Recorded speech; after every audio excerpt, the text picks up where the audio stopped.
Hey guys, in this video, I will show you how we can fix CS2 console is out of screen. So without further ado, let's get started.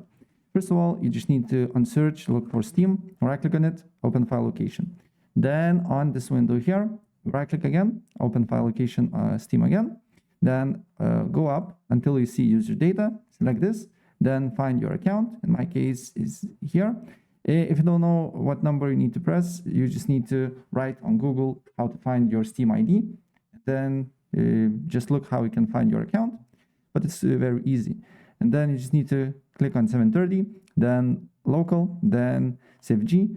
Then you need to find a CS2 machine converse. Right click on it, go to open with notepad.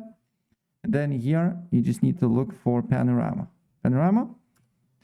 Here, and on the bottom you should see a panorama console position and size. And then you need to make it to 20, 200, 200, save the changes and relaunch the CS2 and your console should be on screen. So yeah, that's basically it. And if I helped you out, please press like button and subscribe for more. Take care. Bye.